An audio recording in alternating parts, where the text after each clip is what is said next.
Hello and welcome to our Latin lessons. Today we are talking about second declension of Latin nouns, and those nouns are also known as nouns of O declension.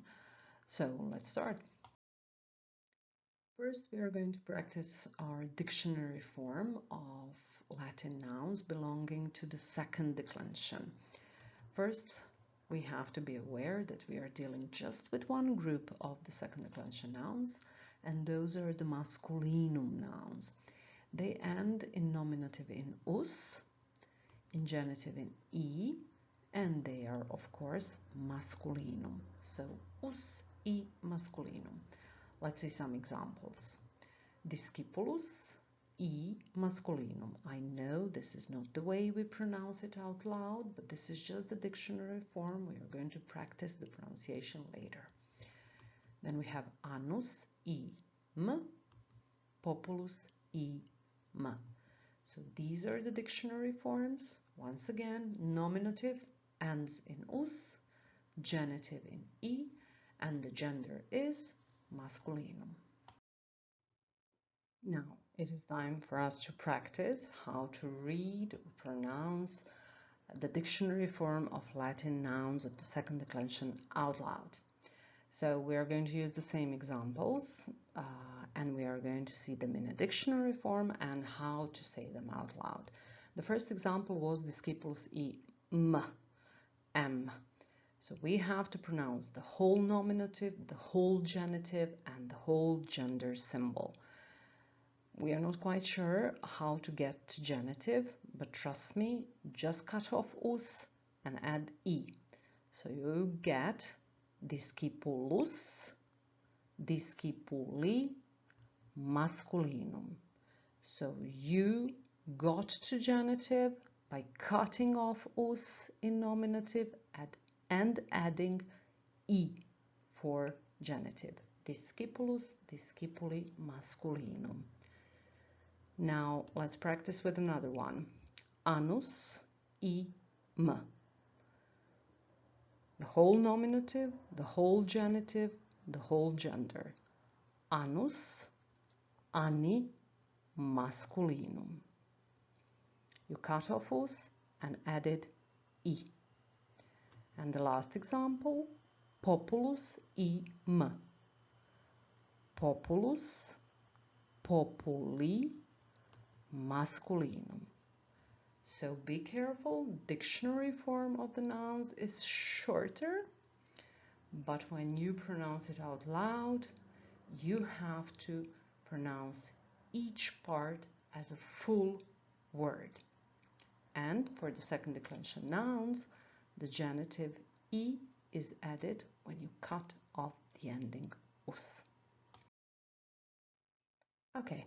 Today we are going to see what are the endings for the second declension nouns. In singular, we start with us, genitive is I, dative is o, accusative is vocative, this is an exception, it's not the same as the nominative, e, and ablative is once again o. So we have us, I, o, e, o. In plural, nominative is I, genitive is orum, dative is, the same as in the first declension, accusative is os, vocative is the same as nominative I, and ablative is the same as dative in plural is. So these are the endings, and now let's see how we use them on nouns. So we are going to take an example, titulus, tituli, masculinum, a title. Let's start with singular. If we have a dictionary form of this noun, titulus im, that means that we have first two cases in singular. Nominative is titulus, genitive is tituli. When we cut off us I, we get the stem titul, on which we add all the endings. Dative has the ending o, so it's titulo. Accusative has the ending so it's titulum. Vocative has the ending e, so it's titule. And ablative has the ending o, so it's titulo. In plural, nominative has the ending I, tituli.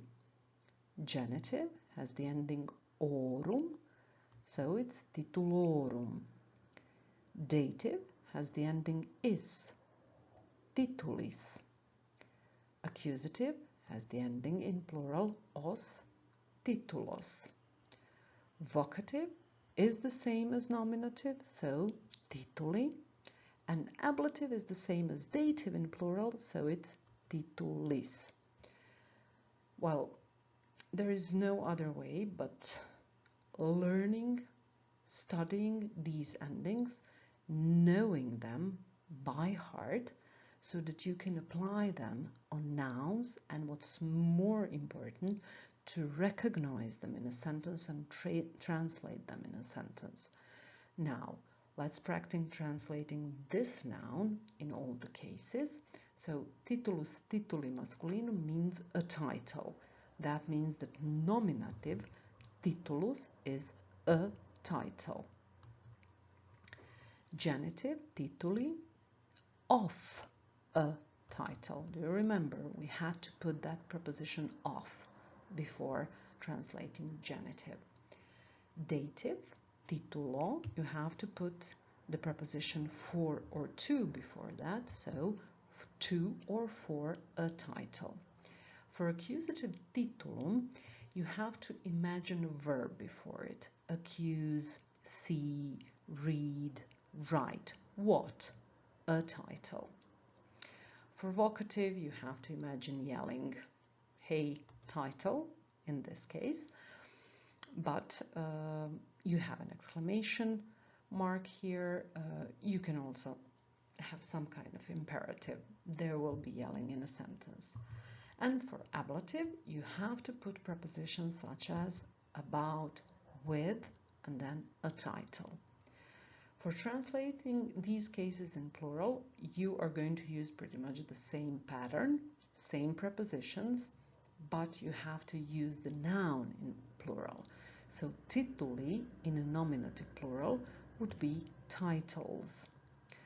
In genitive plural, you're once again going to use the preposition of, but then titulorum, you have to put it in plural, of titles. For dative, once again, you are going to use the preposition to or for, and then titles. For accusative, you have to imagine a verb before it. Accuse, see, write, read. What? Titles. For vocative, hey, titles. This is an easy way of translating it. And for ablative, once again, use the prepositions for ablative, about or with titles. And this is it. Now, I explained the second declension nouns that are masculine. In the description box, you have links for some exercises, so go on and practice, and I'm going to see you soon for our next Latin lesson. Bye!